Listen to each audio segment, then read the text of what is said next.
Okay, it's 11:23 a.m. on uh August 26th. Um yeah, it's day two of round 6. Yeah, I slept from 3 I slept super late. Holy shit, I slept from like 3:30, 3:45 to 10:40. And then I decided to go to bed until 11:20. So yeah, I hate that I went to bed really late and I didn't even watch a movie last night. Um, but yeah, I guess time management, man, it's a challenge. It really is a challenge. Um, yeah, but I still feel tired. I still don't feel. I don't know. I still feel really, really tired, and that's bad. So I hope I go to bed really early tonight because I need to wake up early tomorrow for my David Lynch class, for my Asian horror class. But yeah, today's gonna be chill because I have nothing, and I like that I have nothing to do on Tuesdays, basically. So I'm going to at 2 p.m. I need to be at school to talk to a career counselor about internships, and then I need to hit the gym, and then after gym, I either go home first and take a shower, or I directly head over to Ralph's and buy some food. But that's basically the plan for today. It's rather chill, and yeah, that's basically it.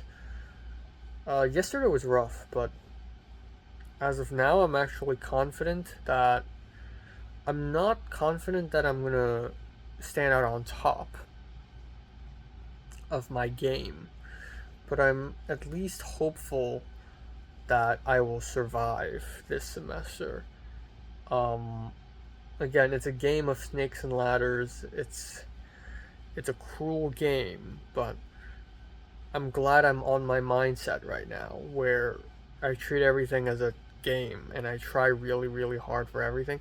And I think part of the reason is also because of Jayun. I think Jayun made me try really hard. There are a lot of people in Cam's major that just don't try hard at all.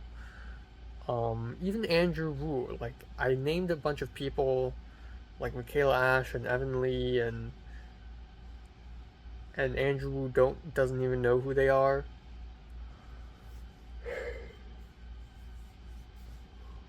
But yeah, I'm gonna try really hard. Um, I want a PD a 480. I want to write a 480. I want to be involved in things. So, oh yeah, and then tonight there's a Zoom meeting with Christian. Um, we'll see. We'll definitely see. Um, but yeah, damn, I still feel tired. Um, mm, but that's like 7 hours, 7.5 hours. Yeah, actually, that's not enough sleep. I want to go to bed at midnight tonight. That's my goal. And yeah, we'll see. I'm gonna ask to hang out with Equo. I'm gonna, I don't know. I still want to find a time with Jayun. But I think my conversation with her last night felt special. Like I really tried to push. I really tried to like be as intimate as possible without being too much. And the thing is, like, I think the best course of action with me right now is to be comfortable with her and make sure she's comfortable with me, Because I think that's my problem as well, is that I'm oftentimes uncomfortable with people, and when I'm uncomfortable with people, they will not be comfortable with me either. And when you're not comfortable with someone 100%, you can't do a lot of things.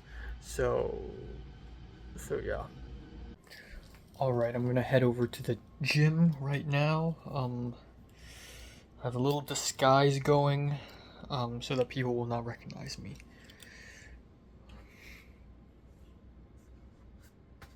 Good.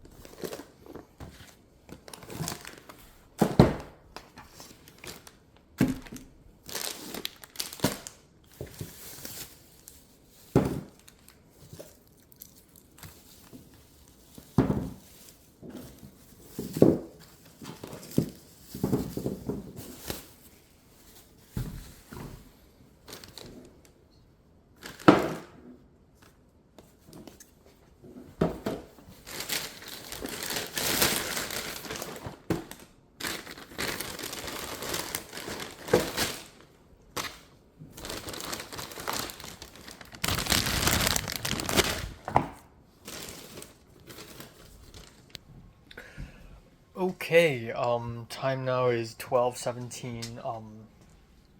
Hold on, let me check my canker sore. I feel like it's getting better. What the heck? No, it's just about the same size as yesterday, but for some reason I feel like I'm just adjusted to the pain now, so I don't feel as much pain when I'm talking with it.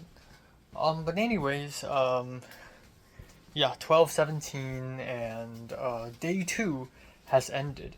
Day 2 out of God knows how many days. Um 16 weeks, so 16 times 7, 70, 42. That's about 112 days. Um, yeah. So, very much needed chill day. I didn't go to class today, didn't do a lot. But I think um, I'm still not out of this, I guess, period of anguish. I feel like every single time after I return to LA from Hong Kong, I go through this depressive period where everything's kind of just falling apart, and I just fuck, I just kicked my shit fucker. Okay, I just cleaned up some hair from my sink. Where was I? Right. Um I'm still going through this fucking period of anguish, and even though not much happened today, I still feel like I want to cut my head off. I want to chop all my arms and legs off and throw myself into a furnace and destroy myself. I don't know why. Maybe it's because I'm a softie and I can't handle stress. Like, or is my situation really that bad? Like, I don't know. I'm still very confused. I hate that I'm 23 and I'm still super confused. Um, but yeah. I honestly, I don't fucking know. So today, three things. I originally wanted to go out and meet the career counselor and then immediately hit the gym, come back home, take some rest, and then go out and buy some food from Ralph's. Um, so I decided to move gym to Ralph's because my meetup with the career counselor was at 2 p.m. and if I immediately go to the gym, it would be around 2:30, and that is not an ideal time to hit the gym. I think ideally it would be nighttime, and so there's that. So I went to see a career counselor, and um, it worked fine. It was kind of awkward because I can drop in or I can book an appointment, and I thought that they're both the same. Like I thought my appointment was for a drop in, but anyways, I was appointed with this other woman, and I went to the basement of the student union building, and we went to a conference room and everything. It was very serious, even though I asked extremely stupid questions. I feel like everyone who enter the rooms and have appointments are already pretty much experts in internships, but I was like, yeah, I'm fucking stupid. So let me know everything. So I asked about internships, and the truth is, I should have gotten myself an SCA career counselor and not a general career counselor, because I told her so many things about coverage and development and this and that, and she's like, I have no idea. Maybe you should talk to an SCA career counselor instead. And I'm like, yeah. But she then went on and told me a bunch of basic things that I've never fucking heard of. There's a website called Interstride, which is for international students. There is a Google Chrome extension that allows you to see if a fucking internships allow fucking international students. And then she asked me if I've networked, and I keep hearing this word because USC is all about networking, and I'm like, yeah, I've made friends, I'm in a club, and he's like, well, that's a good start, but and then he showed me that I can actually DM people on LinkedIn, and there's another website called People Grove, and you can just find a mentor and then let that person guide you, ask them for a phone call. And I'm like, thank you, because I've never heard of any of these fucking things. So, yeah, that was informative, even though she probably thinks I'm stupid. But I'm glad I asked. But now she had redirected me to an SCA career counselor, so I'm going to try my best to find that career counselor as soon as possible. Hopefully I figure this out as soon as I can. And I feel like I've gotten a habit of just DMing people and begging for help because I am a fucking beggar and no one asks me for help. I only ask people for help because that's how it goes all the time. And I DM a bunch of people. So I DM Jing, the Malaysian guy, and just asked him about it. And he's like, when's your OPT? And I'm like, I graduate next year, so my OPT isn't now. And he's like, yo, you have time. And I'm like, really? So I and Jing are still in this conversation right now, and yeah. I asked Jing whether he's doing a job now, and he didn't even answer. And then there's Thomas, so I thought I should at least call someone and talk about myself because I feel like I'm gonna jump out of a window if I don't talk to anyone. So I had a 1 hour phone call with Thomas where I just basically told him about um, how I feel and internships and all that. And Thomas is a bit of an internship head, so Thomas is like, yeah, do this, do that, do this, do that, and he explained basics. Like, I know what development is, I don't know what coverage is. And turns out coverage is like, and it's so fucking evil. Coverage is basically, you get a script and you basically think about how viable it is to make that script happen, and whether the script is in line with the company's purpose, like stuff like that. So the business side of things, the enemy of art, and it's very evil, but it's also like the name of the game. So there's that. And I proceeded to share my story ideas with Thomas, and yeah. So even though Thomas is like a dork, but I find it good to talk to him. I find it good. So the insanity kind of continues after my phone call with Thomas. I've lost all motivation to do anything, and again, this feels weird because I feel like my normal schedule for a day is like maybe 30% school related, 40% would be YouTube, and then there would be about 10 to 20% would be like watching films, and then there's going to be a lot of like, chill time. And because YouTube is kind of gone now, I just don't know what to do now. So I just did nothing, and I feel guilty for doing nothing. I feel like I should be freaking out, and I'm not freaking out. And then I realized, oh yeah, there's the Zoom meeting with Christian R tonight at 7 p.m. So originally I wanted to just get out. At 6 p.m. I wanted to get out and hit the gym. But I was like, oh yeah, there's a Zoom meeting and I gotta talk to Christian. So I talked to Christian. And I was also really hungry because I didn't have food, so I ate leftover like chicken with mashed potatoes from Trader Joe's, and it's like so sad. I have no food, I'm dying, I'm sad, I have no connections.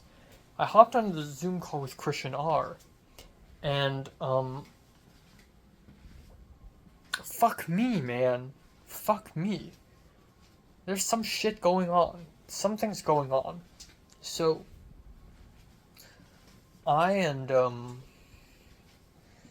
so I hopped on, and originally it's just me and Christian, and then I didn't say anything. I had my video down, and then more people joined. Eventually, Gracie, the actress from Pitt, joined, and then 2 other random white people showed up. I don't know who they are. And we just continued to Zoom, and Christian basically went over very basic stuff. Like, okay, this is, showed us a PowerPoint, showed us like PowerPoint slide of sort of like the PD. He's more organized than before, I'll say that much. He's got like, he showed us the Google spreadsheets. This is even more organized than like anything Maisie or Jing Chen or Yao or Shirley, like any of these predecessors have done. And I'm like, cool, I'm just here for the funsies. And then he started talking about Alexis, and Alexis couldn't make it today to the Zoom, but he's like, oh yeah, so Alexis, she's our art director, so if you have any questions, you can ask her, you can ask me, and she's responsible for a lot of things, so you guys don't have to worry, it's just gonna be me and her mostly. And at that point I was already like, haha, funny. I didn't say anything. And then Christian said, yeah, I know sometimes I tell people to do specific tasks that end up not happening, and people freak out like, oh, what am I going to do? But it's not going to be like this time. And that people in question is me. He's implying me. He's inferring to me. And I just smiled and continued the Zoom. And then Gracie, the actress, is the prop master. So I'm literally set decorator, so I'm like very low in the list. Granted, Gracie has a car, so it's better for her to drive around to prop houses and stuff. But she's the prop master, so Christian's like, okay, by the way, Gracie's the prop master, so... And Gracie's like, yes! So excited. And, yeah, so she's in charge of props, and I'm just smiling. Like, have I stooped so low? And then eventually Christian addressed me. He's like, oh, Enoch, you're a set decorator. Yeah, like, these titles, they're not whatever. But maybe I'll give you something to do to organize these Google spreadsheets because I know you like organizing. And I'm like, okay, yeah, sure. And in my head, I'm already like, I might ditch this short film. And as much as I want to, give it all, like I want to give 150% to this short film and sort of impress them. The truth is, this short film is going to clash with Ethan Kwan's 310 and also Starman. And I gotta choose. At the end of the day, even if I give my all in this short, it's not going to be to my benefit, And I feel more of an idiot here than I am in Ethan's 310 or Starman. So it's like, fine. So, yeah. So there's that. And then the Zoom is over, and apparently Christian doesn't even know the shooting dates yet because it's like a raffle thing.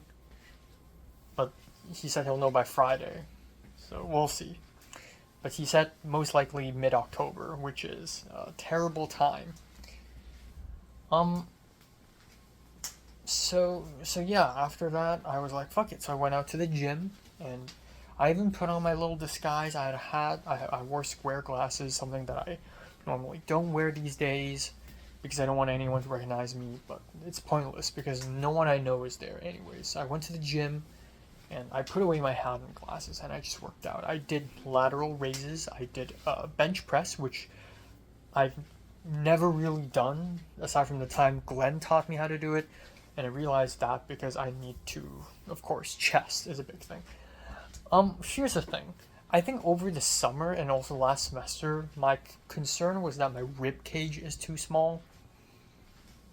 And that's kind of an insane thing to say because I'm not going to get bone expansion. And the thing is, I'm 23, so it's not like I'm getting growth spurts anymore or anything like that. And there's no way am I going to expand my rib cage, even if I do breathing exercises. But I looked in the mirror and I realized that I can actually still kind of see my ribs.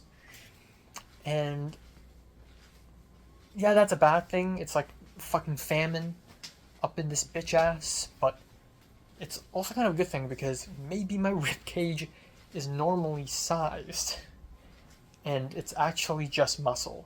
So I'm just gonna focus on the muscle. I'm not gonna do no bone expansion magic, okay? So yeah, I did bench press, and while I was about to do it, two Chinese boys went up to me, and I took on my earbud, and I'm like, in my head, I'm like, who are you? And he started speaking Chinese, like Mandarin to me, and I'm like, oh, you're that guy from Guangdong. And he started speaking Mandarin to me, and he's like, oh yeah, I recognize you. We're just starting out to do the gym. What's up? And then I'm like, hey, what's up? And then that's it. Yeah, I did some bench press, and it's way hard. I didn't even put any weights on the bar. Just the bar itself is fucking heavy. So I have a lot to go. I put on some weights. I put on 5 pounds each side, and fuck me, man, that's tough. And then I just did 3 sets, and then I'm gone. And then I went to the treadmill and I ran for like 11 minutes, and then I'm out of here. And then I went to Ralph's, bought a bunch of stuff. And then that's it. And again, I'm like crying for help, so I like DM Glenn. I'm like, when are you free? I even DM Equo. I said I'm back in LA because I want to hang out with these people. Because if I don't hang out with anyone, I'm gonna go insane. And I think this is when I realized that maybe I truly do need a therapist. I think I'm at some kind of breaking point right now. Like, I'm having so much confusion and frustration and just anger in my life that I can talk to my phone like what I'm doing right now, but it's not going anywhere because I'm not getting any response back. And I need someone who's gonna talk to me, who's gonna sympathize with me, and who's gonna try to help me, because that would be fucking sweet.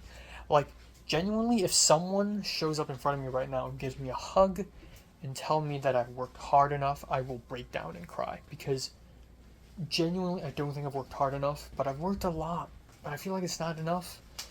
And then there's Jiren, which, talk of the town, she took a selfie with another guy, this Brazilian kid, and posted on Instagram. I'm like, and I don't want to be insecure about that because I also have a lot of women friends, obviously. But like, damn, I can't help but feel like everyone's howling over her. And also, I think I fucked up. Last night I had a nice intimate conversation with her, and I feel like maybe I overshared, and I feel like Jai really likes people who are very confident and accomplished, and I'm like the opposite of that. I'm very insecure and sad, and I think Jiren just saw that and she just lost all interest in me. So I don't know. And another thing is, if Jiren has already dated like 1 billion dudes, or 5, 6, I'm gonna say 6. I'm like no one to her. I'm just another number.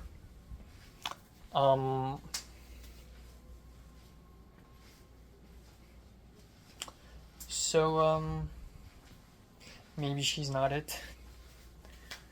I don't know. I hate that yesterday I'm like yes, and today I'm like no, and then tomorrow I'm probably gonna be like yes. I'm back in that pendulum swing again. But if but truth be told, I feel like I've gone farther than Leslie, even though I like confessed to Leslie, which was a misstep, by the way. At least this time around, I present myself a little better, right? I definitely have. Like the fact that I had her visit me in Hong Kong is already, I think, something I would never be able to do with Leslie. So I'm really happy about that. But yeah, who knows, man? Who knows? I just don't know. And part of me is thinking like I need to prove myself to her. Like I need to show off and be cool and impress her. But then I'm like, no, because that's not genuine. And last night, what I said to her is genuine, and I think she also likes to hear something from someone genuine. Um, but she keeps sending me like whenever Giant sends me a photo, it's always a screenshot from another group chat. Like Madison texted her saying that she officially got the prop master role for Starman. Of course, a sophomore is gonna have more success with that than senior, of course. And then again, not jealous because she's great, but do I suck that much? And then Giant sent me a screenshot of Franklin talking to her. Now she sent Franklin like this rave DJ thing and asked Franklin, "Are you gonna be there?" And Franklin's like, "Yeah, let's go." Yes, life is so easy. Let's go party and have fun. Not depressing at all. Life is not depressing at all. Everything's okay. Everything's fine, man. Everything's so fine. I got all my friends with me. I'm cool. I'm surrounded by women. I got to work for Variety and Cannes Film Festival. I got to point a camera at Wes Anderson. Fucking fine, man. Life's chill. Life's good. Nothing's wrong. Nothing's wrong. Anyways, I went back home, I cooked dinner, and my rice cooker is fucking gone. Can't find it. Don't know where I put it. Ugh. How? I checked downstairs, I checked under my bed. Genuinely reduced to atoms. There's no way I left it down there, though, because I'm like, oh, what if Adipta gets a psychotic attack and steals my rice cooker? I definitely brought it up here. I just don't know where in my room exactly it is, but I won't be able to eat rice until I fucking find it. So yeah, so frustrating. Still going crazy, but hopefully tomorrow will be nice because I have 2 classes, and it's so funny that usually if I have a couple classes in a day, it's like bad, you know. I like, oh, I gotta go to school, but like for some reason, going to the 2 film classes tomorrow is like sanctuary because at least it's stability. Like, at least I'm not going insane in my room or going insane somewhere. Like, I get to be in a class and watch some good movies, talk to some people, and just chill and relax at the Norris Theater.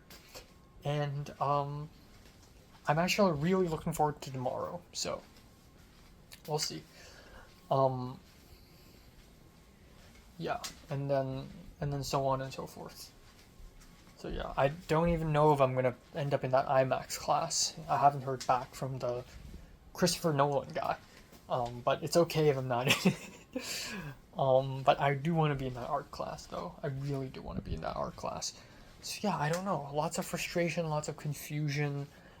Me wanting to talk to a therapist. And again, like David Lynch said, anger is the enemy of creativity. And I feel like now with so much anger, and also not just anger, but like fear and anxiety and all these negativity entangled together, I can hardly write a script. And even if I sit down and write a script, even if I sit down and create art, it's going to be negative art. Because all my stories are about how much I fucking hate my life and the world. And, you know, Jiayun probably went through similar shit Natalie or Pink went through. But she came out on top of the top of the top. Even more top than Natalie, truth be told. truth be told. You know, it's crazy. It's like Natalie's way out of my league. But when I went back to Hong Kong over the summer, Natalie's like, I get the sense that Natalie thinks I'm not that stupid now. And then I come to USC and I'm the fucking stupidest person in history. And Jiayun's like, she's so powerful. She's actually so powerful. It's scary, actually. She is the Matt of screenwriting. She might be. Give it a couple semesters and she's just gonna start dominating everyone. Maybe I shouldn't get close to her. Maybe she's like the biggest red flag, the most dangerous of all danger hazards. Like maybe she's gonna turn into a monstrosity. Like, I do not know. Part of me wants to just text Tristan because I feel like we're on a similar wavelength. I don't know. Yeah, Jingchen's talking to me. Equo's talking to me a little bit. I'm just trying to reach out to these people, you know. People I met on Anywhere the Wind Blows. Get back to my roots, you know. Yeah.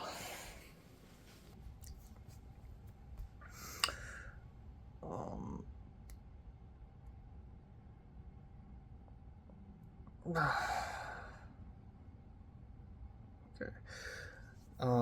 Time now is 8:10 a.m. on August 27th.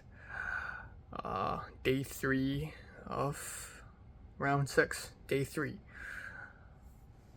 I slept from 3:45 to 8:10. So yeah, that's like 4 hours. And I couldn't immediately fall asleep after I went to bed. I don't know why, man. It's not very comfortable. Also, I feel really hot. Like, I'm sweating and stuff right now. Oh my god, I don't know. I'm so tired right now. Yeah. So yeah, and again, I'm going to bed at like 3 now. Like, I promised myself to go to bed at like midnight. Come on. So definitely need to change that tonight.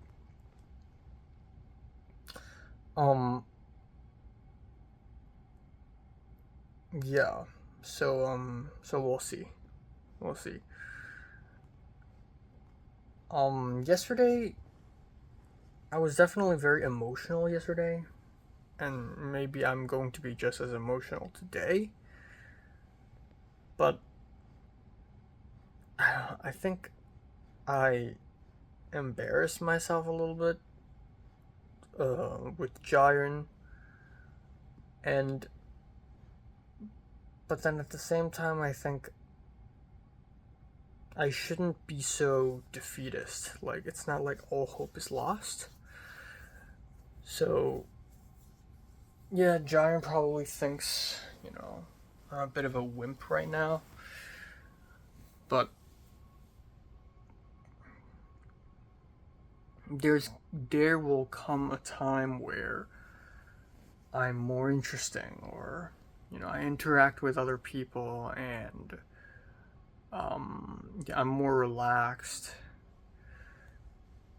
Yeah, I don't know. I just keep thinking to myself, I think I'm capable of being confident and relaxed and also be accomplished, you know. Because right now I'm just a struggling idiot. Oh my god, I feel so hot.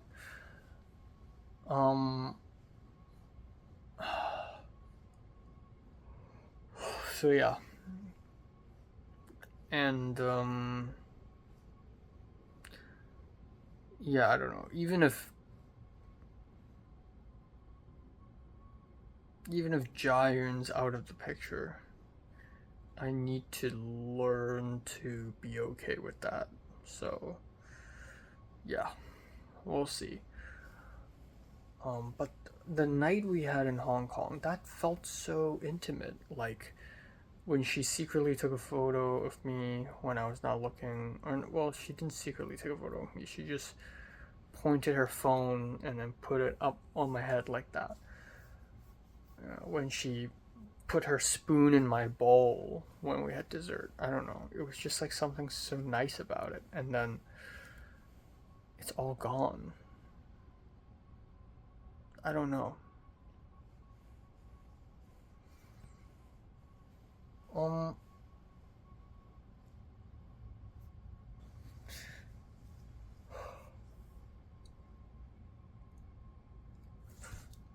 yeah. Um, I'm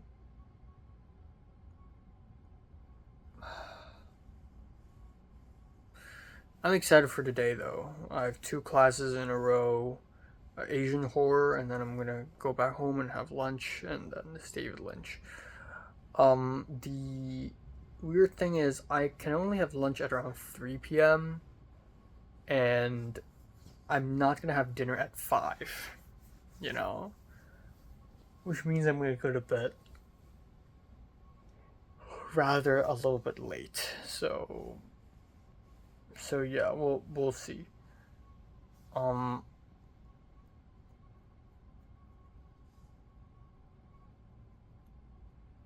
so yeah.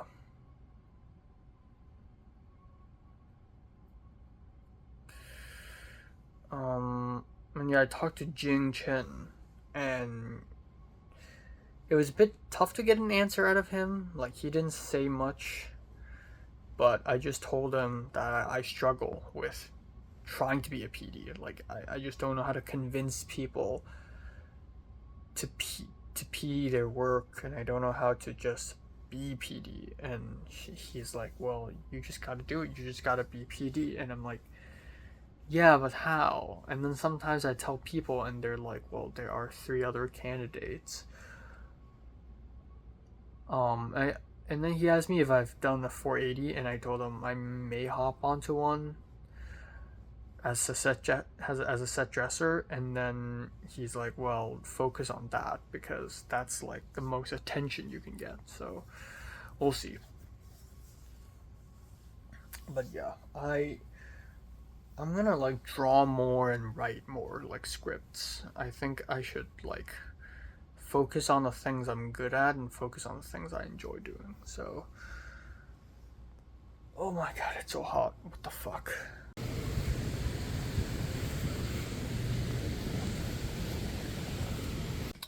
Okay, boys and girls, time now is 12:36 after midnight. And yeah, it's day 3 of round 6. We are 3 days into round 6, and um yeah, I today is definitely better than days 1 and 2. I'll say that much. First of all, the canker sore on my tongue is kind of gone. Just 2 nights of putting salt on it, and it's kind of fading away now. And that's actually surprising because I feel like it's been less than 11 days since I've had my canker sore, so that's a major surprise. But um, yeah, today's not bad because today's sanctuary day where I got to just take 2 film classes back to back and just enjoy some kino and then go home, and that's it. But it was a little bit more than that today. So I guess my big qualm today would be that I only slept for about 4.5 hours, which is not that great. But I was surprisingly pretty awake throughout most of the day. I arrived at Asian Horror, and I'm happy to see the Vietnamese professor again. She didn't really recognize me at first, but after I mentioned my name, she's like, "Oh, Enoch, right." Um, but yeah, I got to sit down for the first half of the lecture. I was alone, and then I got to speak with Andrew Wu a little bit, and then we sat together and watched Ring. It's a rewatch for me, and holy balls, I loved it. I loved Ring so much. I also saw Audrey, the waving girl. I wanted to say hi, but I didn't at the end, and she didn't approach me either. Again, I feel like a lot of social interaction should be reciprocal. Like if I approach someone, they should like approach back, and I feel like lately, and by lately I mean for the last few years, it's always been kind of one-sided. Like I always beg people for their attention. But I mean, though, I don't know. I feel like if I care less, it's fine. Um, like for Andrew sat beside me. He just wanted to sit beside me. He's like, "Oh, where are you sitting?" And I'm like, "Here in the front." And he's like, "Sure." Um, and yeah, we watched Ring together, so that's cool. And I'm glad I'm able to be more comfortable in front of people like Andrew Wu, Ethan Kwan, and I think that's a good thing. So yeah, who else is in this class? Okay, I looked backwards and I saw that Jiayang is in this class. And I also saw Tiger Lily George in this class. Tiger George. And yeah, I think a couple other people I know, like Leiza's in this class. Um, I think Audrey, the girl who was in my trio mate, is also in this class. But yeah, um, I enjoyed it, even though the film selections weren't great, but I was enjoying it. I think it's easy, and there are only like two papers and some film responses, so it's like minimal workload. Same with the Lynch class. So it's actually crazy that I'm taking two 4 unit classes, but both of these classes have minimum workload, and then the two unit classes I'm taking, script writing and PD, I'm assuming involves more workload. But yeah. Um, so there's that. I watched Ring and I really wanted to speak up. I raised my hand for a while and I wasn't seen and it was a bit awkward. And then the professor went over syllabus and I raised my hand again and I was given a mic and I just went off and I just talked about the film. I talked about this, talked about that. I feel like at some moments I'm giving a better lecture than the professor. No shade, but in regards to the film Ring, all the professor said was about like dread and ambience and sound design. But like, it's so much more. You know, J horror works so much more, not just because of its formal elements. You know, not just because of sound design. There's so much more going on. Like the storytelling is different. The conflict is set up differently, and you know, I kind of pointed those things out. I pointed out the editing as well. But it was fantastic. And after class, Andrew Wu left first, and I went up to the professor and I continued to geek out about movies because I always wanted to geek out about movies with people, especially with professors. I think professors are supposed to be knowledgeable. B, I can get a letter of rec if I leave a good impression. Um, yeah, geeked out about Kurosawa Kiyoshi, geeked out about Apichatpong, and hilariously, the Romanian professor came in at the tail end, and I don't know if he recognized me, but probably did, but yeah, that's that. And this made me realize that Norris Theater is like good and SCA is like evil. And SCA isn't evil, like I love the third floor, but SCA radiates evil aura, while Norris Theater is almost like a sanctuary for me. Like, so many great things happen in SCA. Like, I met Jayun at a 310 screening, even though 310 screenings are. But like the film classes, this Cams Fest, I think a lot of good stuff happened in Norris Theater. I have a lot of good memories there. So, yeah. Um, so anyways, I went back home. No, I saw Andrew Wu again outside of Norris, and then I just went back home. And I went back home, I took a shower, I had lunch, and I didn't do much, and then I had to leave again for the David Lynch class. Yeah, so by the time I returned home, it was like 2 p.m., and then I had to leave at around 5, 10-ish, so I only have about 3 hours anyways, not much. Um, so I returned to Norris, and holy shit, so many people showed up. So many, extreme numbers of people showed up. I've never been in a class where I know so many people. And may I remind you, this is a lecture. This is Norris Theater, which means everyone's supposed to be kind of isolated. But I know like 1/3 of everyone in that theater tonight. Like I went in and I already saw a bunch of people that I think I've recognized them. There's this guy, apparently his name is Shaolin. I think he's dating Anya or something. And he's like, "Wait, I know you. I know you from somewhere. We've met." And I'm like, "Oh yeah, I think I've met. Sub Club?" And he's like, "Yeah." And then I saw Reggie as in Reginald, the director of Summer's End, whom I got to meet for one day with Jayun. And then I saw Avichai briefly. I saw Pau, the Spanish guy, who apparently is a TA in this class, but we both took CCS 300 together and we've talked a little bit over the semesters. And then and then I continued to just meet people. Yeah, and I eventually saw Ethan Kwan, and with Ethan Kwan came Harley, and then Harley was here, and then yeah, Harley, the girl who looks like Hye-in from New Jeans. Yes, that Harley. And then and then Justin T is coming.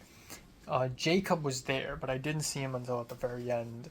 And Jacob's with his girlfriend, and yeah, Garrett showed up. Garrett walked out of the bathroom and he's like, "Yo, what's up? What's up?"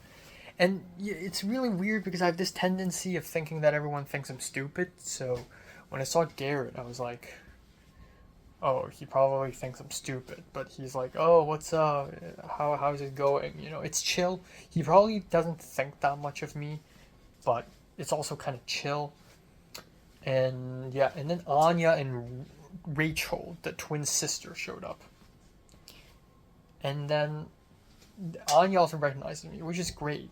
I just keep thinking that group, like Garrett, Anya, Colin, they just don't like me that much because I'm this weird old guy. But I'm like talking to people and stuff, and yeah, I think on top of my head that's all the people I've met. But yeah, it's a lot. Oh, and then Cheyenne and Joshua De Silva, whom I've only spoken to a little bit in Camps Fest, but they're friends of Matt. Matt isn't here, but they're here. Which is cool. Didn't really speak to them. And then yeah, Justin T eventually showed up. I sat near the front. I was sandwiched between like Anya and Rachel and Garrett. Garrett literally behind me, and then to my front, and then rightward, it's Cheyenne's group, like the more like sub club group.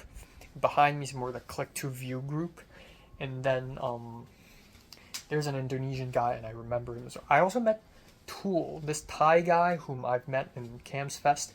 So yeah, I met a bunch of these people, and I'm sitting there, and Justin T showed up, and we just sat together for the whole lecture.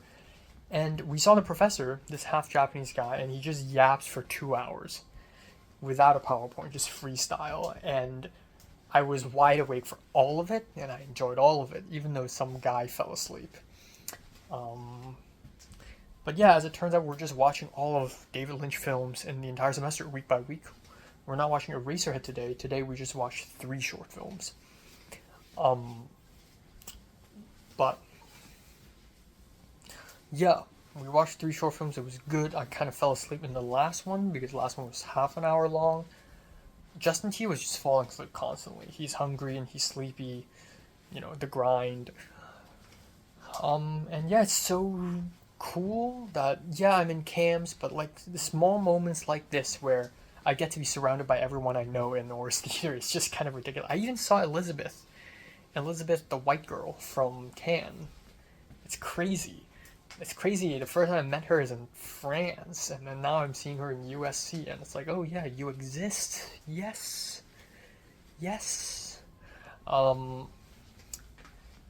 Yeah, and then after the screenings, I walked out, and even more people showed up. So I saw Cody Smith, the PA from Dead Matriarch's Jewels, and then he dapped me up and everything, and then I ran into Alex Lee, the guy from Launch Order.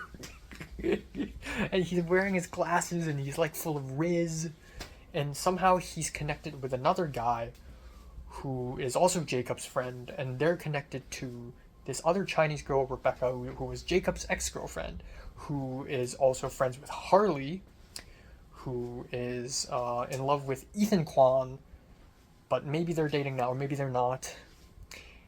And of course, Ethan Kwan kind of ties back to that whole 310 group, that APCA group, which then ties back to Jaeyoon's group. And then Jaeyoon's group then ties into Maisie. Maisie ties into Tristan. Tristan goes back to Dead Matriarch's Jewels. That's Cody Smith. It's all fucking connected, man. It's all fucking connected. I feel it now. I kind of feel it now. Yeah, and I was just talking to people. I saw Alex Lee, and Alex Lee's like, "Oh yeah, I remember you," and he's asking me if I'm crewing on a 480, and I was like, "Yeah, I'm crewing on one called Starman," and he's like, "Oh, I'm in Nuns with Guns, and we're shooting the same days, but maybe we need your help. I'll let you know."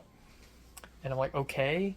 I thought 480s they shoot at different days. Like, I don't know, you can shoot two 480s on the same weekends. You know, they kind of clash. And since Starman is already using up these sound stages, this means Nuns with Guns are not using up these sound stages. But yeah, Alex Lee's telling me, "Oh yeah, it's directed by Reese Zemeckis, you know, you gotta come." So I'm like, "Okay, sure, let me know." But I'm probably not gonna, because my loyalty is now with Jaeyoon and Jaeyoung, and, you know, apparently the director of Starman was also here, but, like, why would I recognize him? But yeah, that's so crazy. Like, I'm offered an opportunity to work with Robert Zemeckis' son, and I'm like, it's not even of my best interest at this point. That's the level we're in right now. That's the level we're in, and we need to go even crazier. Like, we need to go so crazy where, you know, this class will be meeting Mary Sweeney, you know, David Lynch's ex-wife, Edgar Mulholland Drive, and we'll be meeting some people, and, you know, there's like the Christopher Nolan, The Odyssey IMAX guy, there's Naomi Watts' son, and Ron Howard's granddaughter, and grandson. Like, I need to come to a point where I just walk past them and go, yeah, who cares? I saw Ava again today. I sort of walked past her while I was leaving Norris, and she's entering, and I also saw Ava the day before. Monday.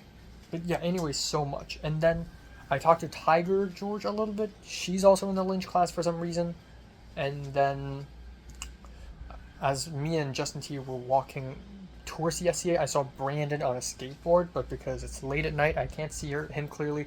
So my first thought was Andrew. And then I looked and I'm like, fuck, that jawline. That's Brandon's jawline. So that's Brandon.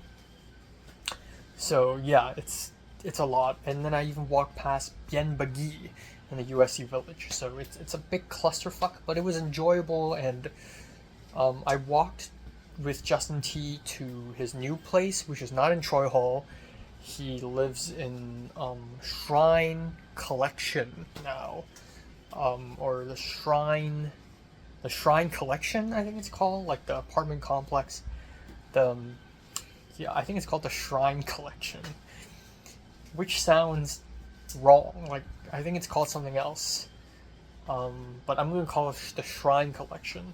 I went into his new apartment, and the whole place is just him and Jacob, and it's pretty spacey, it's pretty cozy, and we talked a little bit, and then I walked him to Panda Express, and I called Lyft, came back home. And yeah, that's it for today. It's pretty nice, and then tomorrow the grind kind of continues. But it's been rather nice, and yeah, so going forward. Alright, and then there's Jaeyoon, whom I didn't run into today at all, but Jaeyoon continued to talk to me. And I don't know why, but I had the feeling last night that I went a little far with Jaeyoon, and maybe she's losing interest, or maybe she's putting me in a distance, but today she continued to talk to me, because Michaela Ash put me on the email chain for Starman, and it's a really long email chain. Jaeyoung's DP. There's also a couple other people that I recognize, but yeah. And Jaeyoung was like, "Oh, I saw your name on the email chain, so I guess you're part of our team now." Wahahaha. And I'm like, "Yeah." And part of me thinks, "Oh, I'm pathetic. Like I have to rely on a 19-year-old girl to get me on a big set. She must think I'm a loser." But at the same time, it's like that's her decision. She recommended me to Michaela Ash, so I mean, come on. so, so yeah.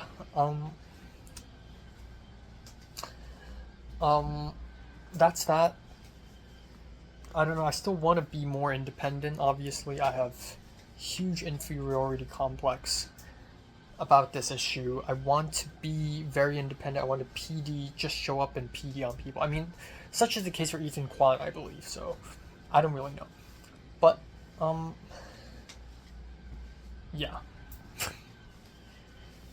I don't know. I don't know if I still have a chance with Jaeyoon. I think Jaeyoon is treating me like just one of the friends, and I don't know how to continue with this. I think it's kind of stuck. I think I don't know. I just don't think she thinks very highly of me. Um, but like to be more positive though, I am, however, getting on a set with Jaeyoon, and I remember when, a few months ago when I learned about Summer's End, I was like, oh, I'm getting on the set with Jaeyoon. I'm gonna see her. This is the chance. And now I have the chance. She literally gave me that chance herself, and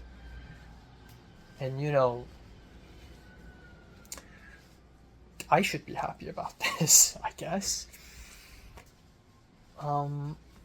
Yeah. But it's also really cool to bring Justin T into sort of my turf, and then everyone shows up, and and I kind of know everyone, and yeah, and I just find it really interesting because people like Anya and Garrett and Cheyenne and maybe a few other people there, we're all in this non-group.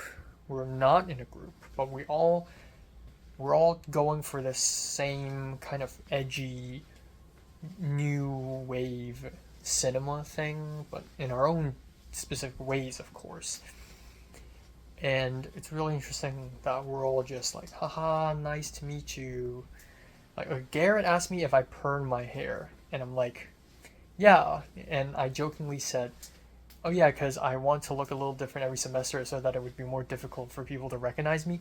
And then Anya said, well, I recognize you, so it didn't really work. And I'm like, yep, plan foiled. And then Garrett was like, oh, I saw your films at a film festival. And I'm like, oh yeah, I remember that one. And Garrett was like, no, like the new one. I'm like, oh, HKOS. And he's like, how's that going? And I'm like, oh, it's kind of bad. Like, we're struggling to get people to show up. So yeah. I don't know. But I like that maybe it's because I'm sleep deprived and feel like my sense of humor is better, and I really wish Jaeyoon's here in person so I would have the same, sometimes I get low and sometimes I get high. And when I get high, I want Jaeyoon to be there to see it. And I don't mean like high on drugs, I mean high on confidence. And I feel like maybe it's because of senior year, I feel like I care less about what people think. That's also the issue, is like I want to be more like daring. I want to like care less. And that's what I learned in the drawing class as well. It's like, just care less. Draw garbage, but keep doing it. Same for writing scripts. I feel like I'm scared of like writing. But I feel like in order to be good at writing, you just need to write a lot, and then 90% of it is going to be trash, but it's fine because you're just writing a lot. So I'm kind of grinding on that as well. So yeah, I'm drawing a bit, I'm writing a bit, I'm reading a bit. The grind continues, baby. Gonna try to go to bed earlier.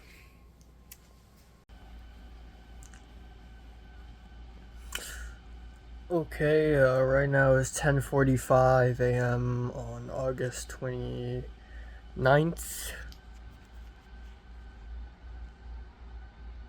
28th. And yeah, fuck. Um,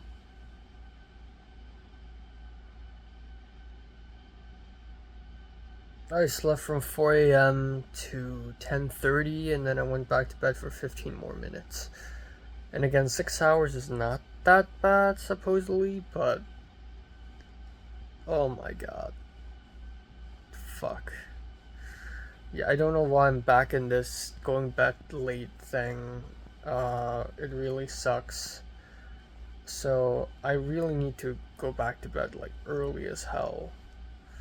But I just cannot. And today's gonna be tough too because I have class at 1 p.m. and it just goes all the way till dead at night. So it's gonna be a very long day. Um, there's writing CTPR WR 416, which is going to be interesting because I've never really taken a screenwriting class in USC. I'm going to see what's up. Then I have maybe a couple hours before production design. I highly doubt I can go home and eat. And even if I can go home and eat, I need to find that fucking rice cooker. I still don't know where the fuck is my rice cooker. I may have to buy it on Amazon again or something. Like, Jesus Christ.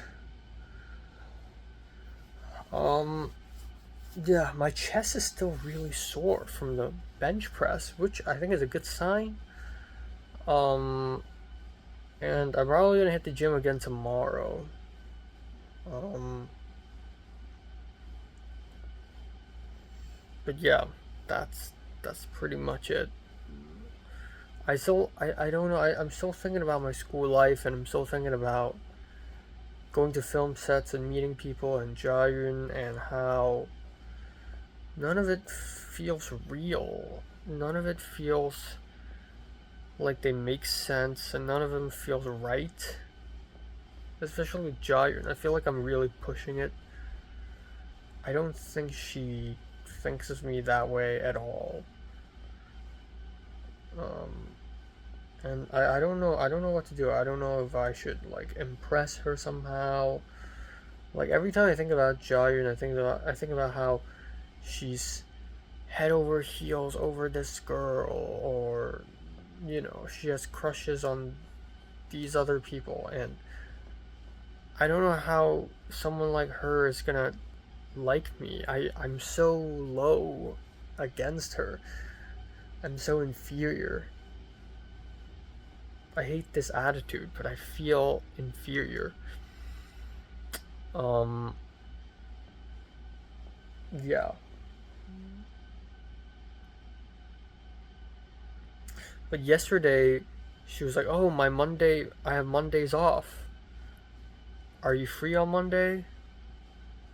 And I'm like, "Yeah, I think I am free." So Giant does have the intention of hanging out with me. So I think that's a good start. And then maybe, I don't know, maybe we can go from there. But but yeah.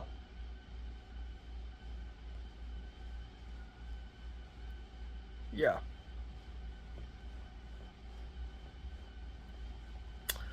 Um no, I just realized like from the moment I step back in LA, it's just gonna be one continuous adrenaline rush. Every single week, something new is gonna come up, and it's just gonna be a whole semester of mind fuck, basically. And yeah, this is gonna be tough. Yeah.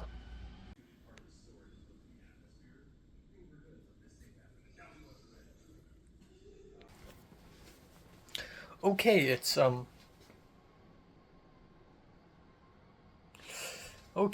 a.m. in the morning. Yeah, another day, another insanity, another psychological damage.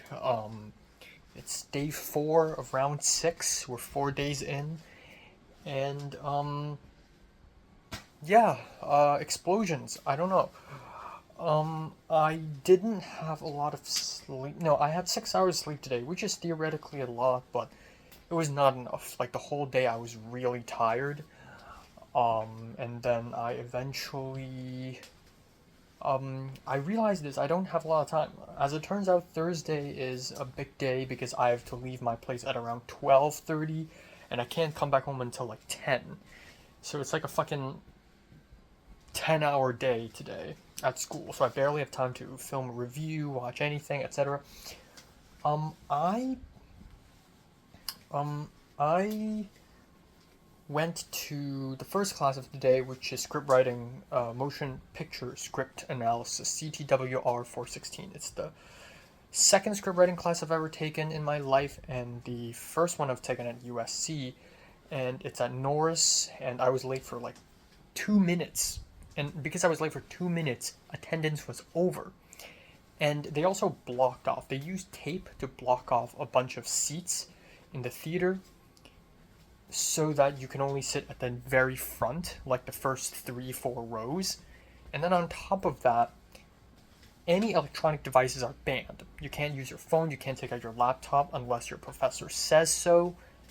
And if you secretly record the lecture, you'll be immediately failed. So it's an extremely tight, hard-ass environment. And I've never, like, it's been a while since I felt that, like, intense, like, that tension in a class. Like, you need to pay 100%. But yeah, we have the professor, this very talked about professor. I first heard about him on set of In Summer. But, I more and more people mention him, etc. And I finally took the class, and it is interesting because I was actually listening to his lectures 100%. I was actually listening to him 100%. He's a good speaker, but he's very blunt and direct. He's like, this is not a critical theory class. This is not a class about art. It's about craft. So don't give me that experimental, confusing shit, because it doesn't work. And even though I don't completely agree with him, I am a firm believer that cinema is art, and I love confusing experimental stuff. He's like, okay, don't give me that confusing stuff. It's just not going to work. The audience won't like it.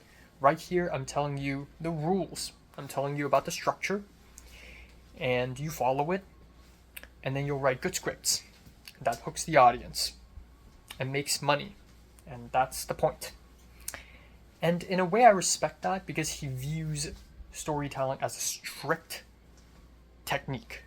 It's just pure technique. It's not an art form. It's just pure technique. And he even said, "I'm gonna ruin movies for you. Like next time you watch a film, all you can think about is just structure and the dialogue, and how many times they use absolute statements in the script, and I'm gonna ruin movies for you. If you care about films, magic washing over you, you're not gonna enjoy this class." He's so blunt. He's so removed from like the love of cinema, and he's like anti-cams. Like a lot of cams classes, especially I guess I don't know, Lynch class last night, are all about the abstract and intuition and feels. This is like the polar opposite of that. And in some ways, I always admire that. Even though, again, I don't really agree with it. But he just started off, okay, first off, we're going to talk about structure. And I wrote. I haven't written this much for such a long time, like handwritten. He just started naming structures. He's like, okay, starting off, we have the teaser. And then we have the status quo. That's the first act. And second act, the third act. And then the main character does this. And then the main character faces a conflict, blah, blah, blah, blah, blah. I've learned about this so many times already, but he explains it very well, and he explains it in a way that makes you feel like it's applicable for anything.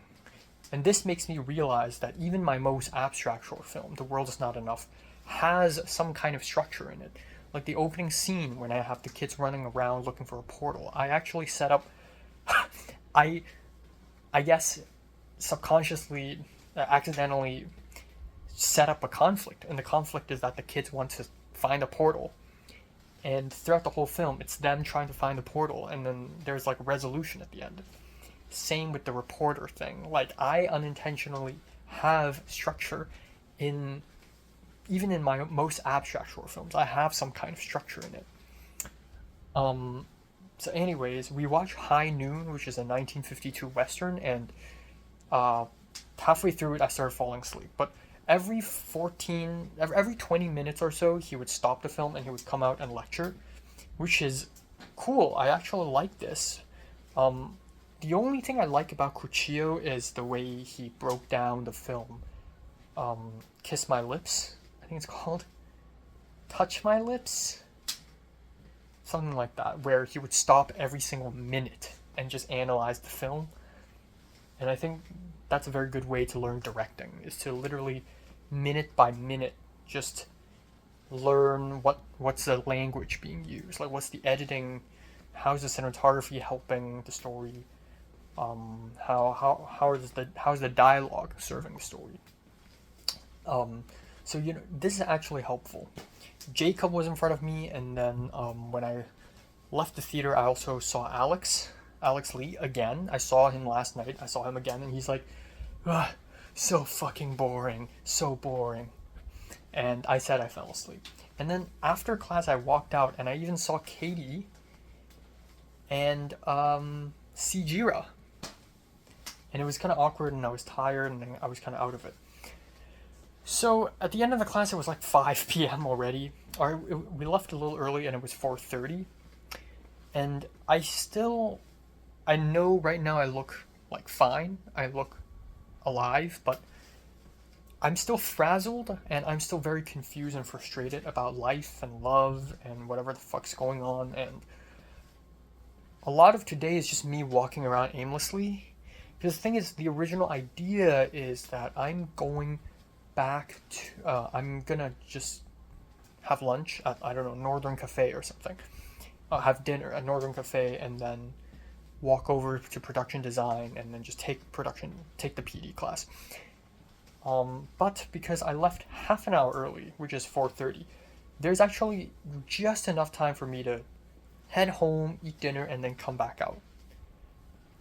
But then I still don't have enough time nor energy to cook.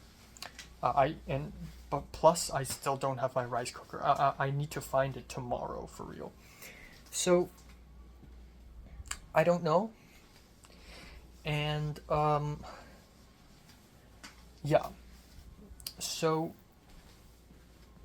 I thought about going home, so I walked to the USC Village. I walked to the bus stop, and I'm like, wait, oh yeah, duh, I need to buy food. And then I'm like, and I just walked around the USC Village, just being kind of confused, not knowing what to do. I don't want to eat dulce. I ate kava already. And then I'm like, oh, there's Panda Express in the middle of the campus, so I went there. So I went there, and I bought some Panda Express, and I'm not even hungry. And then I and then I got the Panda Express, and now I'm like, okay, maybe I'll just find a seat and sit down and just eat and chill. So I went to the seats next to Levy Library, which is where I don't want to go back to SCA. SCA felt kind of evil these days, and I just want to be on the opposite side of campus. So I went there, but it's hot, and I also don't have eating utensils. Because when I bought the Panda Express, I thought I'm going to take it home, but then I couldn't go back home because I have to wait for half an hour for the bus. So I was just like aimlessly walking around. So I slowly walked back to the canteen, to the food court, and got some eating utensils. And then I'm like, well, might as well go to SCA. So I went to SCA third floor, surprisingly quiet. I sat down, I ate food, I was drawing, but then I lost motivation, and then I finished my food. I didn't even completely finish it. I'm just not that hungry because it was like 5 p.m. It was 5:30 or something. It was actually around 6. Yeah. And then so around 6:40, I just left, and I slowly walked over to Robert Zemeckis Center to take the PD class. And yeah, so the good thing is I arrived early. Had I gone home after, I would have been late for class, and it would have been ugly. So I arrived at PD class, and the moment I walked in, I saw Christian. Oh yeah, I was also really thirsty, so I went to CVS to buy Coca-Cola. I just finished it, by the way. It took me like God knows how many hours to drink this. But yeah, I ran into Christian on a bike. He's like, "Hey, what's up? Long time no see. Good to see you." And he's like, "Give me a hug," which is weird. He never does that. I think from the last Zoom meeting, he got the sense that I'm like pissed at him, so he's trying to give me a hug as like, we're still friends, right? And I feel bad because I know he feels bad. And I feel bad that he feels bad for putting me in this position. Anyways, yeah, so we hugged and we talked, and he's actually nice about it, and then we sat together, and boom, I entered the classroom, and I know like 1/3 of the people there. I know, yeah, I saw, who did I see? Yeah, I saw a bunch of people. I saw Sijira, which I didn't expect because she's not in an email chain, but she's there, and I talked to her a little bit. And it's funny because I just saw her today, and she's like, "Yeah, I'm trying to be in this class as well," so that's really cool. And then I saw Sydney, this black girl whom I worked with very briefly on that silly dance music video, and it's interesting because Sydney is also in Starman. So I you know, so that's cool. And I didn't really speak to them. I didn't speak to Sydney until the break, and then I saw Minna, the Filipina girl whom I met on Dead Matriarch's Jewels. I saw Evanly, who I think forgot about me. I briefly spoke to him during launch order, and then there were some people in front of. There is one girl whom I think I know her, but I forgot. Turns out she's a boom op or a sound mixer on Dead Matriarch's Jewels, and somehow she's here. And then eventually Tiger showed up, and she was late. But yeah, I just know a bunch of people. So I took the class, and it was fine. I didn't fall asleep, but I was just daydreaming half the time. But it seemed good. Like, I don't know why lately I've been feeling very bad about myself and my ability to do anything. Um, and yeah, and I feel like I'm not doing enough. And then we went around the classroom today. Like everyone had to do a little self intro, and everyone was like, "Yeah, I've never really done PD before, but I'm interested. I was in 310, blah blah." And when it got to my turn, I got to say, "Oh, I've done set dressing, and I've done some construction, some painting." And I didn't mention that I'm working for Starman because I don't know why. At that point, I wanted to keep it a secret. And but everyone mentioned that they're in a 480. A lot of people mentioned that they're in either Starman or Sydney's in Starman, so she's the only one in Starman. A couple people are in Nuns with Guns, which is parallel with Starman, and some people are in For Old Time's Sake, which is a 450 thing, and then there's page 142, which is like another 480. But yeah. And that's basically it. And then I realized maybe I'm not so bad. Like, I've done set dressing for over a year. You know? Yeah, and the professor talked about, like, yeah, you do construction, you do painting, and I realized I've done those things. And then he talked about, like, using different tapes and going to prop houses and measuring things with measuring tape, and I'm like, yeah, I've done those things. So anyways, that's that. But yeah, I'm happy to see Tiger as well. I don't know why, but she's like a little nervous. Like every time she spoke up, she like fumbles her words a little bit. Fuck the software update thing. But yeah, and then at some point Christian told me that Alexis is dropping out of the LMU film Zosha, because it's like anti-Christian movie. It's about a Christian pastor raping a child. And Christian doesn't like the script either, but Alexis dropped out. So now Gracie, the actress for Pitt, she's the art director now, and I guess like I'm gonna be moved upwards. But I told Christian I'm actually gonna crew on a 480 now, and a 480 is definitely more important than whatever LMU thing this is. So yeah, and then yeah, finally, yeah, just said hi to a lot of people.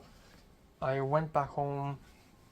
Michaela Ash texted me asking me if I'm free tomorrow for the crew mixer, but I thought she meant the one on Saturday and tomorrow's Friday. But yeah, yeah, and then I went back home and I'm glad I had dinner before, because then I would be having dinner now and that would be bad. But yeah, I went back home and now I'm here and I don't know, I'm still thinking about Jair, I'm still thinking about, I think, again, like right now my mentality is I'm just gonna go with the flow. The thing is, I don't think I'm capable of having the same intense infatuation with people like Mary and Leslie as I have like with Mary and Leslie. So with Jiren, even though I think about her like every day, legitimately though, my feelings for her are not that intense. And I think that's good because then it gives me the ability to not care as much. So, if right now Jiren betrays me, I'm not gonna cry. Like, it's not gonna be as bad as Leslie. I was, like, on the verge of suicide with Leslie. But with Jiren, it's, like, fine. It's just a little frustrating, maybe. I can't help, because of how Jiren, the way Jiren talks about the men she's been with and how unhinged she is, and just how extroverted she is, I can't help but feel like Jiren's like fucking someone every night. Like maybe she's fucking some guy or girl right now. Like, but anyways, I know that's a crazy statement, but whatever. Give in to the chaos. She randomly called me. So I was editing a college update video, and Jiren suddenly called me. So I picked up, and I was like, "Hey, what's going on?" And again, Jiren keeps telling me about who she's hanging out with. She's hanging out with her friends Owen and Chris, and then the other day she's hanging out with this other black girl, and she has a platonic crush on her or something. And then now she suddenly called me at 11 p.m. and the call was 1 minute and 22 seconds long, and it's Jiren saying, "Oh, no way, you actually picked up." And I was like, "Yeah, what's going on?" And she's like, I don't usually call people unless it's an emergency." And I'm like, "So what emergency is this?" And she's like, "Oh, well, I don't know, there's like a Blu-ray that I don't have and you have." And I'm like, "Oh, you're blackmailing me?" And I'm so glad I'm in this like funny teaser mode, because if I'm in a very emotionally bad place right now, which right now emotionally I'm like mid, moderate, not great, not terrible. But I'm glad it's not terrible, because if it's terrible, I would have given really bad responses. I'm glad I'm able to have a little, little teasing, sort of attitude with her. I feel like I don't get to do this a lot with people, but then I realize I do this a lot with people. I'm scared that people take me seriously whenever I say these jokes. Like when Garrett asked me why I perm my hair, and I said I do it because I don't want people to recognize me. I don't think people realize that I'm sarcastic half the time. But I'm just glad I'm able to do it with Jiren over the phone, and then it just abruptly ended. Jiren's like, wait, why are there C-stands here? Wait, there's a party. Oh my god, Ken, what are you doing here? Whoa, oh my god. Oh, and then it's just, the phone call just ends. And then half an hour later, she calls back for like 30 seconds. She's like, yeah, and I was like, I'm glad you're alive. And she's like, oh yeah, there was a party, and for some reason I know every single person in that party, so I'm sorry about that. Oh, wait a second, I need to help this other guy, Isaac, to move some gear. I'll call you back in 15 minutes. So she hangs up, and it's been like a whole hour now. I think she's probably just asleep. She forgot to call me back. But I'm happy that she called. Wasn't expecting it. I just want to hang out with her and see where it goes. And again, small part of me. Okay, here's my current logic. As insane as it sounds, I'm gonna say it. Um, I do want, and right now, out of all the people I've met, she's the one I feel closest to in terms of, um, I want to be with her. And she's, given how much we talk to each other, she is somehow probably top 10, maybe top 8, top 6 closest people as of now. Like, normally I'd add Potter, but I actually don't talk to Potter that much. So I say Jiren is like top 6, maybe even top 5. Like, who else do I talk to a lot now? Like Justin T, Glenn. Yeah, not a lot actually, not a lot. But yeah, I'd say, well, of course Michelle, even though I don't see her a lot, I talk to her a lot still. Maybe Jonathan. Um, but but yeah. But not gonna lie, number one is if I try to get closer to her, it's what if Jiren just treats me as a friend and friend zone me, which by the way is already great. Like, sometimes I forget that I'm blessed, that I choose to surround myself with extremely talented and connected people. Even though I feel inferior, this is better than just hanging out with randoms. Let's just call them randoms. So yeah, I choose to surround myself with like tip-top people. Or not surround myself. I mean, I will be surrounding myself with tip-top people in the 480, but yeah, that's the thing. Second of all, even if I do get together with her, which is, by the way, miracle that for so many years I thought would never happen, but if it somehow happens miraculously, 1 in a billion chance, a small part of me is going to feel bad because I'm probably her 5th or 6th guy. I would be her 5th or 6th guy, and she would be my first. And it would feel very imbalanced because I would probably be extremely attached to her because I've never felt this way. I'm basically a child, and she's the old woman in this situation. And I'd rather be with someone who's rather new to this. Like, extremely new to this, because I am extremely new to this. But then at the same time, I'm not into anyone else right now, literally. So I genuinely don't know. So yeah, it is very messy and there's a conflict there. But I think to deal with this conflict is to literally just embrace it. It's like, then why should I even care? You know? Again, like, don't overthink. Maybe the best course of action is just, you know, if she wants to come, then come over. Like, just don't care. Besides, what are the odds that I will actually be with her, you know? It's very low. So I don't even want to think about, ooh, but what if I'm with her, but then she doesn't care? I feel like that's a secondary issue that I shouldn't even care right now. So I don't care. I care, but I will try to not care. I think that's the more important point. It's you know. And again, like, even if it really happens, it's like, so what? Just enjoy the chaos. Just enjoy it then. Just see what happens. Maybe it's not going to be like a together thing. Maybe it's like situationship. But how do you even define a situationship? You know, maybe it's just going to be a weird relationship where we love each other and hate each other, and you know, she spies on me and I spy on her, and it's kind of toxic. But like, who cares? Like, if there's anything, I'll take it. That's the point. If it's chaotic, then let it be chaotic. So yeah, that's a sad way to look at it, but I think it's the best way to look at it. So yeah.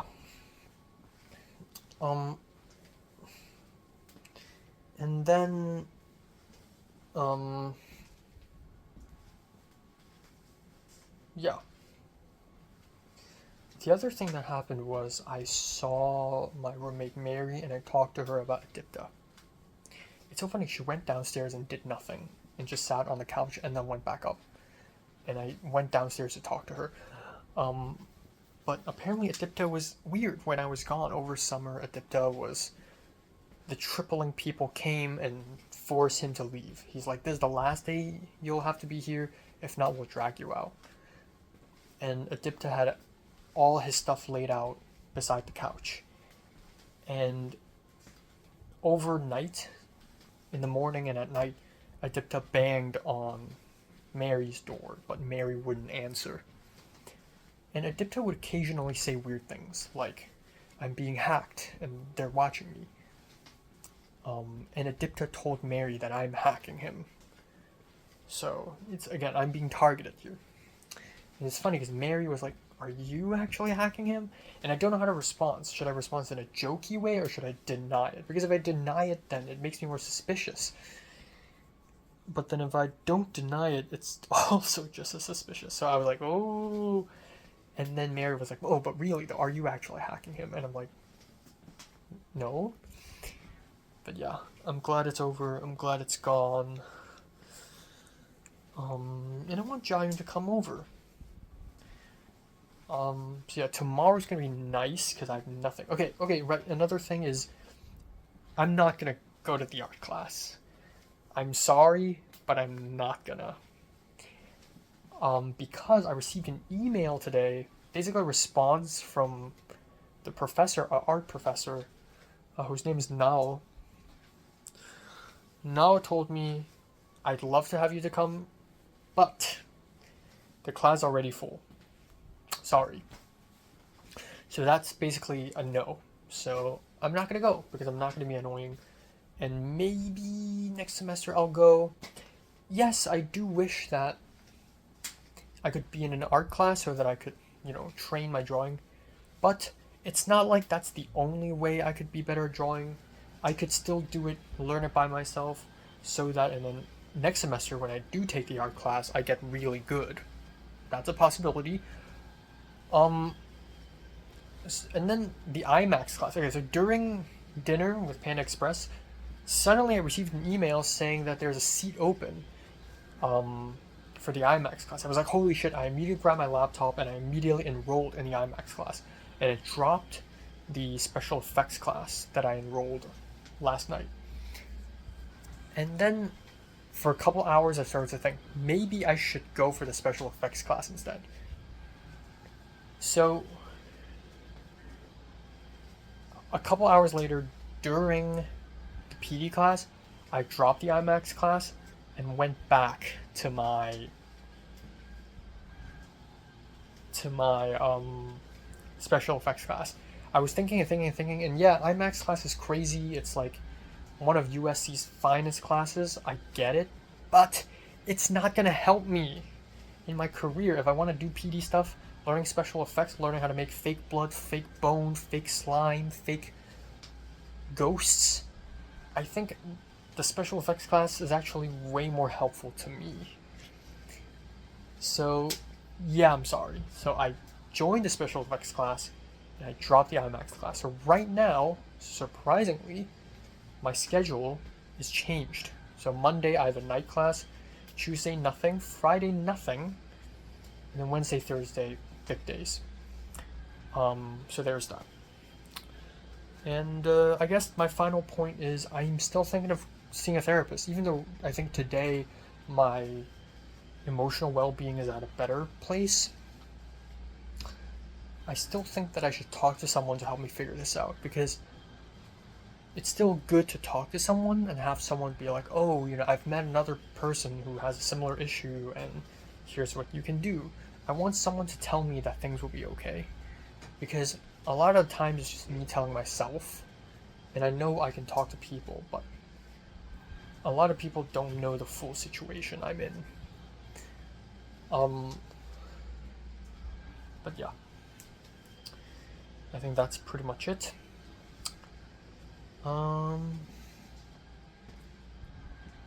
Yeah. Tomorrow will be chill, so